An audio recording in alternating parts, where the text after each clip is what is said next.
What's going on, Warriors? Welcome back to another conversation with Reach Home Recovery. I'm your host, Baron, and today, as always, we're going to be talking about narcissistic abuse recovery topics so that throughout our healing journey, we don't only survive, but we thrive afterwards. Today is going to be a very important topic. We're talking about the devious art of future faking. Devious, yeah, it's a strong word, but that's exactly the word that's required for it. So some of you already know what it is, but let's take it back to its rudimentary definition. So what future faking is when that narcissist or that toxic individual, they want you to do something for them right here and now. They want immediate gratification. And they're going to use your long-term satisfaction as leverage. Now, when I say long-term satisfaction, they promise you something, but they promise you something way off in the future. And this is one of the most devious con games you'll ever be a part of. I mean, it's diabolical. Because here's the thing, they don't have any intention of fulfilling that promise. They'll keep bleeding you dry for as long as they possibly can, and you won't get anything in return. Now, here's why I'm using such strong words for it. Because in order for that future fake to work, they need help from you. You lay the foundation for the future fake. It's a tough pill to swallow, but what that toxic person does is that when they first meet you, they start taking notes. It's like they're in the back of the classroom. They learn all your likes, your dislikes, but most importantly, the number one things or the most important things you desire for your future. It'll be stuff that you wanted since you was a kid. And it doesn't have to be stuff grandiose like a mansion, $1 million, so on and so forth. I was simple. I'm still simple. I just want a family, house, some kids, and a dog. Picket fence, all that. For some of y'all out there, y'all just want a good, loyal, respectful partner. And they take that thing and they use that as a carrot on a stick. I'm like, okay, I'm never going to give you that, but I'll promise you that. And in return, I need you to do X, Y, and Z for me. And I need you to do it right now. It's just sick, man. It's tough to describe the words for it. It kind of reminds me of that old school horror movie. I think it was Night on Elm Street or something like that. Whatever the movie was called, that movie with Freddy Krueger in it. Now, back in the day, that scared the living bejesus out of me. Now, probably not so much. But the premise of the movie, for some of y'all young cats that's watching, was that this monstrous creature would go into your dreams, find out your worst fear, and then kill you using your worst fear. That's exactly what that toxic person is doing. It's not as cinematic as what that movie was, but in the process of studying you, they're finding out your greatest desire, and then they use that greatest desire to slowly lead you towards the path of destruction. I mean, that sounds pretty horrific to me. Now, I want to give y'all a little bonus real early in the video, before we even get into if you think you're being future faked or not. I want to talk about why the future fake works so well. Not just the obvious reason. The obvious reason, yeah, they're giving you false hope. They're giving you that false hope to string you along. But the not so obvious, not so much talked about reason is that they actually tap into your power of manifestation.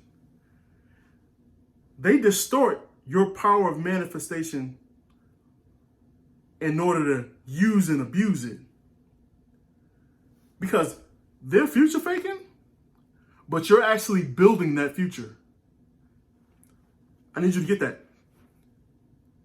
They're falsely promising you a house with a picket fence, but you're actually working towards it. You're actually putting the hours in. You're actually upping your credit score. You're doing everything you need to do to work towards that future. Okay, let's use a different example. Let's use the example of being the spouse, the perfect spouse that they need. You're actually actively doing that right now, or you actively did that if you're out of that situation. You were caring, compassionate, romantic. You were the preservatives that kept that whole thing going. Because here's what happens sometimes, is you'll actually manifest a portion of what you wanted. Let's use the house as an example. If you stick around with them long enough, your power of manifestation will make that come to pass. And you'll get an actual physical house. But it won't be what you envisioned. Because when you envision that house, the kids, when you envision that perfect relationship, you didn't envision all the lying, cheating, abuse. That all didn't come with it. So you manifest the thing, but they corrupt it with their toxicity. So you got a house that you go to every day, but everybody miserable up in that house. That toxic, that negativity, you miserable, the kids miserable, oh, even the pets miserable. You're walking around, how is the dog depressed? That's because they gave you a distorted version. You manifested that thing, but their toxicity distorted it. But the key thing I want you to take away is that you manifested it. You built the future. That power in you, it doesn't go away when they leave. You still possess that power of manifestation. They may get over, they may get the house, they may get the money. And I guess one of the key things I heard from Bishop T.D. Jakes, he said, if you left me and all you got was my money, you got the cheapest part of me. You're built to make that money all over again. You're built to build that future all over again. I'm saying all this to say, I'm giving you a positive note early on. And this is something I want to stick in your spirit, is that power and manifestation that you use to build that future will always stay in you. Don't forget that when you go through this thing, when you're at the tail end of these stages. Now, that's going to be for the people that's currently going through it now, or that have already gone through it and still struggling with some stuff. So now that you got that in your spirit, let's talk towards some of the reasons that may indicate you're in a future faking relationship, situationship, whatever you want to call it. And the first one I want to talk about, the first early and consistent and true indicator, is if their actions don't match their words. Oh, this is a huge one right here. If they can't follow through with the short-term promises, what makes you think they're credible to follow through with the long-term promises? So if they're sitting here, honey, I can't wait till this date this weekend, and then this weekend shows up, oh, I can't make it, this, that, and the third. This, that, and the third popped up. Sorry. And you sitting up there disappointed.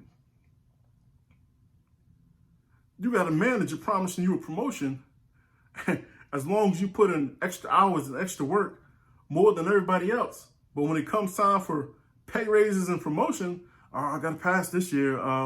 We just going through budget cuts.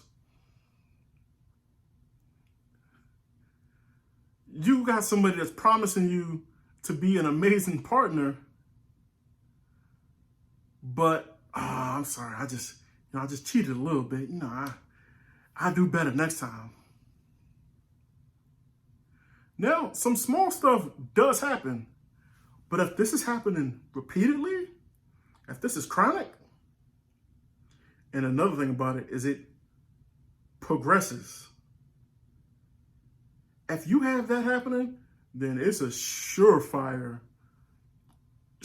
method of telling that you're being future faked. Let me give you an example of how this thing progresses. Let's go with that perfect partner scenario. So the perfect partner starts off missing a couple dates, then apologizing for it.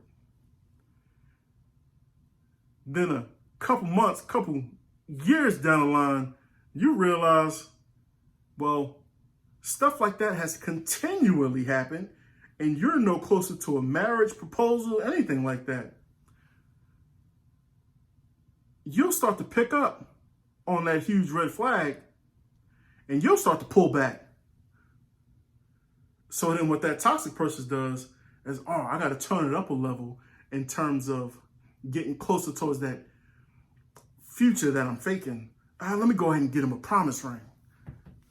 That'll buy me a couple more years. And it keeps going on and on like that, back and forth, back and forth, back and forth. And if you eventually do get to the point of marriage, it'll be nothing like you expected. Chronic cheating, open marriage, infidelity, lying and betrayal, secret accounts, you name it, it's all happening. It's not going to be that fairy tale ending you wanted. So if their actions are consistently not matching up with their words, you definitely got you a future faker. You definitely got you a toxic person. Cut ties, get up out of there. Number 2, you got to trust your intuition and don't overlook those red flags.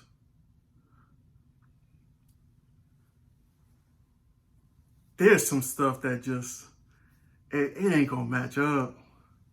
I mean, I don't know the best way to say it, but they telling you a good person, but they rude to every waiter. They rude to every other person in the wake of life except for you at the time being. You a woman trying to get with them, they disrespectful with their own mother. Or vice versa, you a dude trying to get with some chick, disrespectful with all types of men. And you think, you pick up on it, your intuition picks up on it. You can't just ignore that. Because eventually, at some point down the line, that disrespect, that dishonor, that distrust is going to be turned on you. Your gut feeling, man, that's the one thing I learned throughout this whole thing. My gut feeling is my superpower. Red flags, if I'm getting red flags on top of my gut feeling telling me it's a no-go, it's a wrap. I'm not wasting no more time. Trust it and move forward. And lastly, I want to say this is that old saying. It goes back to that old saying. Past history indicates future tendencies. Now, don't get me wrong. Everybody can change. But you got to put the work in to change. So if you got somebody that's had 3, 4, 5 failed marriages, multiple baby daddies, multiple baby mamas, they ain't seek no type of therapy. They ain't talk to no priest or preacher. They ain't talk to nobody. They just moving forward. You think they gonna then turn around and be a good partner for you? That's like, look at the worldly examples of that. If I were to walk into a bank today trying to get a loan and they check my credit history, I've defaulted multiple times, multiple bankruptcies. I still have multiple open accounts. They ain't giving me a dime. They laughing me out that bank. And you sitting up here giving that person a chance. You mess around, go out to get a used car. I was actually just in the market of a used car not too long ago. If I'm sitting in that dealership and I'm looking at the Carfax, and there's 26 major accidents reported for this car, and the mechanic ain't even touched not one of them, would you buy that car? I don't care how persuasive that car salesman is. He'll be sitting up there looking you all up and down in your face, and that's what the narc is. They're that con person, they're that salesperson. They're looking you all up and down in your face. Oh, this Fiesta lasts you 300,000 miles easy, and want you to pay top dollar. Trust and believe. If their history is all jacked up and they did nothing, I mean absolutely nothing to repair it, that's not a situation you want to get yourself in. So those are some of the signs that I look for when it comes towards seeing if I'm being future faked or not. But I didn't want to leave this on a negative note. So irregardless if this is happening to you or if this has already happened to you, remember that previous note we talked about. That power of manifestation is still in you. If you fresh out of this thing, it's going to be some hurt. I mean, I've experienced it. I dealt with it. It's going to be some grief afterwards because you did put that time, effort, and money up front. You're going to have to grieve all that lost effort. You're going to have to grieve the future that you were actually building. You're going to have to grieve the person that they were impersonating. But after you get through your period of grief, don't forget that that power resides in you and it's time to build. Well, that's it for my video tonight. I want to thank y'all for allowing me to spend this time with you. If you like the video, like, comment, share, and subscribe. And I look forward to making many more. I'll be right here with you on that healing journey. So thank you again. Love y'all and peace.